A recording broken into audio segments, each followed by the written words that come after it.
everyone, and welcome back to Couples Wealth. I'm Jackie Jackson. And I'm Trevor Jackson. And once again, just thank you guys so much for all of the love and the support from the last video. We appreciate you coming back for another one. If you haven't yet, go ahead and click the subscribe button below.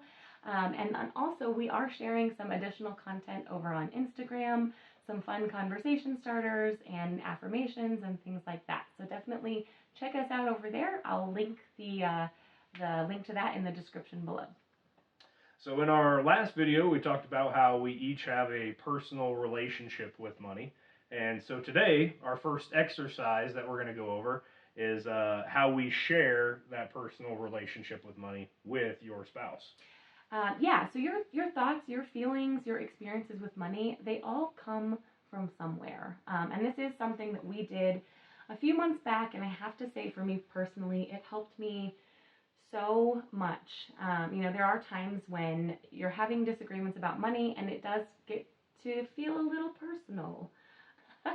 But what this really helped me with was to recognize that it's not personal. Trevor's thoughts and feelings about money, or the way that I'm spending money, that might be coming from some fears that he has, or some experience he's had in the past, that might not have anything to do with me. Now, some of it may have to do with me, but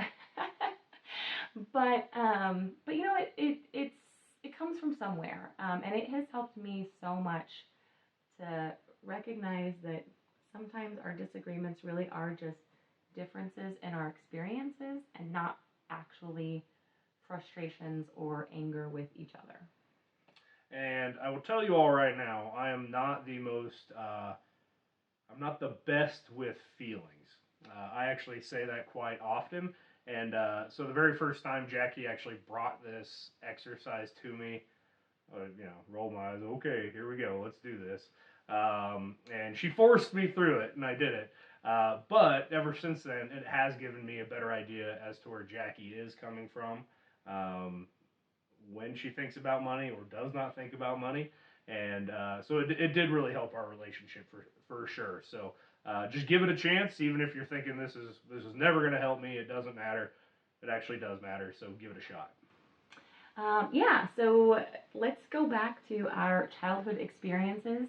That's kind of where we'll start. Start at the beginning of all your experiences with money. We do have some questions that we're going to go over. We'll share them on the screen. And then we'll also put them in the description below, so you guys can just screenshot that if you're wanting to take these questions forward and have that conversation with your spouse.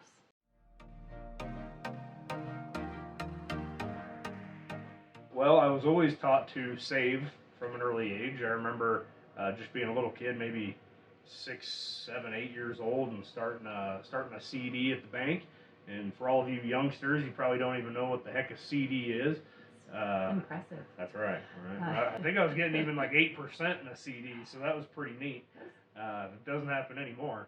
But yeah, I was always told to save 10% of anything I made, put that into savings so that I'd have money later on.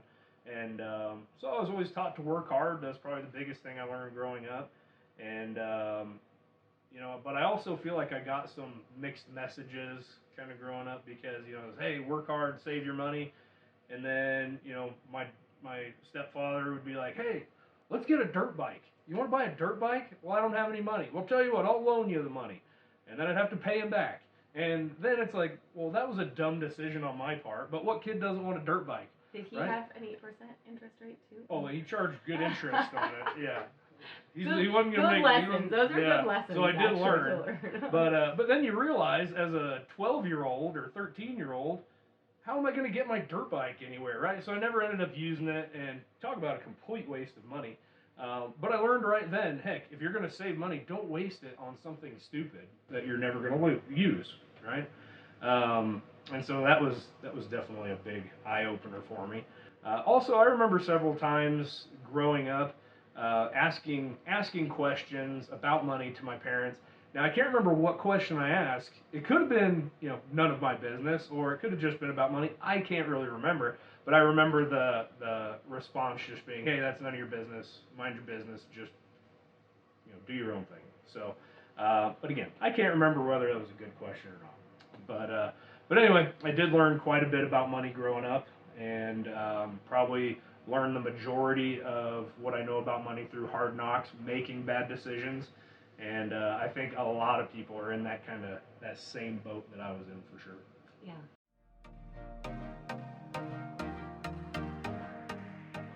So for me, I did get a really straightforward lesson from my mom. I think when I was 6 or 7, she took me with my piggy bank down to the bank to open a checking account and a savings account. She gave me a check register, kind of taught me how to write a check, how to write a deposit slip. She focused on the deposit slip a little more in the beginning, for sure. I think she controlled the checkbook itself for a while, but yeah, that was kind of, I would say, my first and really one of my only true lessons about money when I was a kid. But, past that, the other things I definitely remember were my mom's favorite phrase to tell me was, "We're not the Roosevelts." That was something she told me all the time, just to say, like, hey, She's old. She remembers the Roosevelts. She won't be watching this, so. She probably won't. But yeah, so that was a phrase I remember hearing my whole life, was that we aren't the Roosevelts. And then I do also remember, like, my parents always would comment to me about the fact that I just had very expensive taste. They would say, like, it could be a tube of toothpaste, and they could eliminate all of the pricing, but guaranteed I would walk into the store for my toothpaste, and there could be 20 options, and I would always pick the most expensive option. It didn't matter what it was. I just had super expensive taste. Sounds about right. Someone else feels the same way still. Yeah, and then, past that, my parents did get divorced when I was really young, and I did see my mom work very, very hard. She carried 2 jobs for a while when I was a kid, and I would say that really is kind of her overall, what I've learned most from her. I cannot say that I really feel like she was a big planner or saver. I feel like she was definitely we'll figure it out. Like, if I want to do something, we'll figure it out. I'll work a little extra and we'll make it happen. So I definitely, do feel like I got a lot of my work ethic from her, and probably a lot of that, like, money's not going to stop us from doing what we want to do. We're just we'll figure it out, kind of that mindset. And then, past that, I would say I do have a very clear recollection of when kind of me and rubber hit the road and money was my responsibility.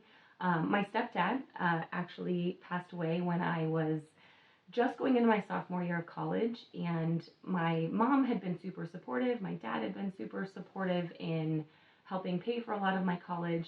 And after he passed away, there really was this moment where finances got really tight, and I did kind of what I had always done, which was, I was never actually responsible for my needed items when I was growing up. When I wanted something extra, my mom would say, "Oh, well, I guess you'll have to figure out how to pay for that." And that's when I would go to work and I'd get my money, and I'd pay for the clothes, the makeup, the fun things. But things like rent and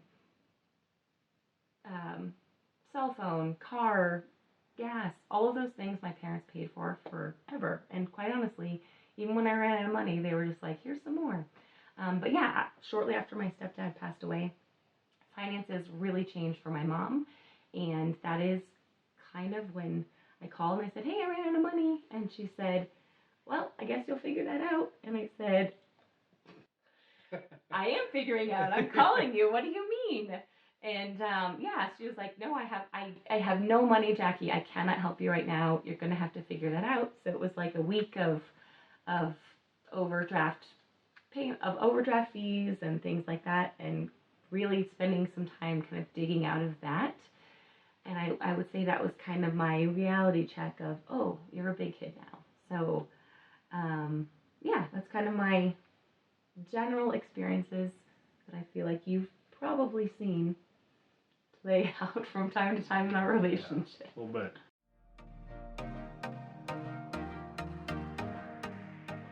You know, the other thing I would say about my mom is like I said, she was just very, we'll figure it out. And I think I'm very similar to that. I am definitely a spender. I don't claim to be a saver.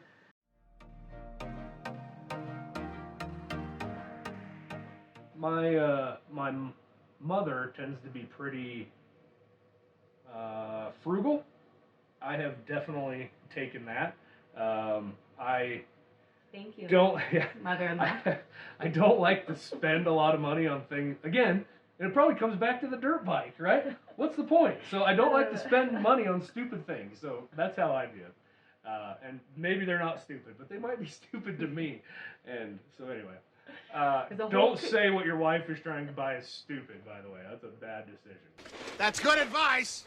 But definitely, I think the biggest thing that I took was, hey, if you're going to spend money on something, take care of whatever you bought, right? So I definitely took that to heart because I'm kind of weird about my things. I have my certain things that are important to me that I've spent my hard-earned money on, and God help you if you do something to one of my things, you know, includes my pickup, my golf clubs, my, you know, I've got a short list of stuff, but. It is a short list, but I will say, everyone in the family knows the list, and we're like, oh, Yeah. if anything happens. Oh, you could see it on my face too, so I definitely took that, yeah, for sure. Yes.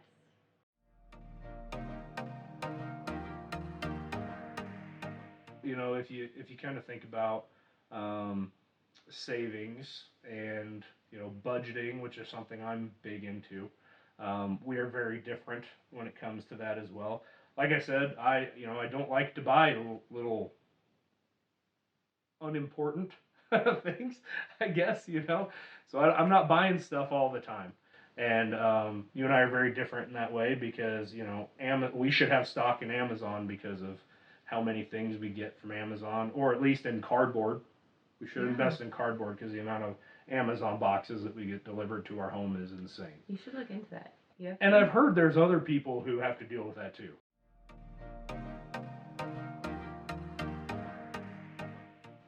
It's a point of tension for sure in our relationship that I definitely am a spender without a doubt, and I see that play out over and over, just in the fact that, you know, I do like buying things. Trevor likes saving and buying special things. I'm just things. Yeah. It's been a big part of our struggle, and that's why I do think sharing these stories are so helpful. Because we are getting better with it. Yes. Absolutely. Yes. Yeah. We are improving, and I think just understanding where each other's coming from has really, really helped us try and do better for each other, for sure. I know it's helped me a lot, anyway. Yep. Yeah. It's good. Nailed it. So we hope that exercise helps. We hope those questions can really open up those lines of communication with your spouse. As much as I thought it was a bunch of hooey and wasn't going to work, it really did give me a better understanding of where she was coming from with money, and just helped our relationship in general as far as that goes. Yeah, this has been one of my favorite exercises that we've done as it related to money, and this one in particular, not only did it help me understand Trevor more, but it also it really made me do some searching in myself to answer those questions, and really kind of look at myself and how I might be able to improve as well. So I think it has been a great exercise for us overall, and hopefully you find it helpful as well. So this is Trevor's favorite part. I'll let him do it. So like, follow, share, subscribe, couples wealth. Woo!